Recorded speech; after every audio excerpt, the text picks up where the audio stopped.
Good evening, Mr. Mliana is my lecturer for Applied Linguistics, and good evening, everyone. Before I start, let me introduce myself first. My name is Komang Mustika Citraningsih, and you can call me Koming. My student number is 184-112-2025. Today, I would like to do a presentation about speaking skills. Everyone knows about speaking because we use it every day to talk with others. But do you know what exactly speaking is? Speaking is an act of making vocal sounds. We can say that speaking means to converse or expressing thought and feelings in spoken language. But do you know what is speaking skills?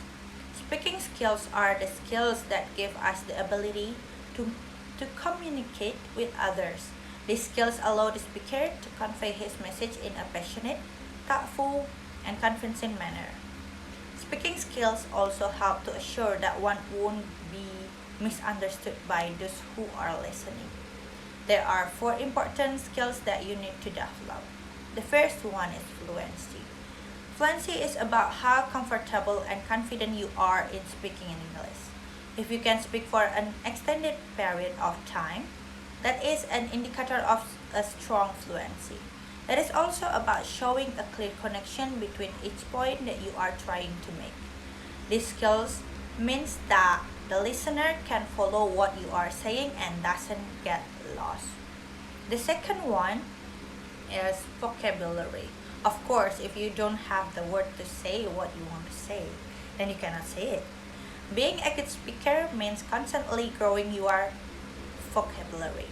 The more interesting word you know, the stronger your speaking skills are. The best way to grow your vocabulary is to read in English and make a note of any new word that you encounter in a vocabulary notebook. The third one, there is a grammar. The dreaded G word. Grammar does matter, and the fewer mistakes you make, the better your speaking skill will be. However, don't worry about making a mistake either.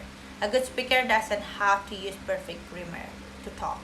Certainly, thus it is a good idea to make sure that you have mastered the major tenses.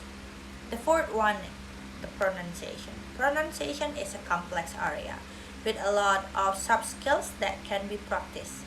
The basic rule of thumb is that an average speaker can speak and be understood.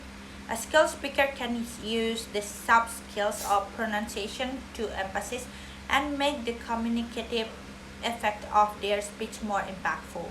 The sub-skills of pronunciation include the word and sentence stress, intonation, rhythm, and the use of the individual sounds of a language. A good way to practice your pronunciation is to copy. Simply listen to how someone with good pronunciation speaks and try to imitate them as closely as possible. Speaking is the productive skill in the oral mode. Like the other skills, is more complicated than it seems at first and involves more than just pronouncing words. There are 3 kinds of speaking situation in which we find ourselves. Interactive speaking situation include face-to-face conversation and telephone calls in which we are alternately listening and speaking, and in which we have a chance to ask for clarification, repetition, or slower speech from our conversation partner. Some speaking situations are partially interactive, such as when giving a speech to a live audience where the conversation in the audience doesn't interrupt the speech. The speaker nevertheless can see the audience and judge from the expression on their faces and body language whether or not he or she is being understood. Few speaking situations may be totally non-interruptive, such as when recording a speech like me for today or just from the radio broadcast. So that's all for my presentation about speaking skills. Thank you for watching and see you. Bye.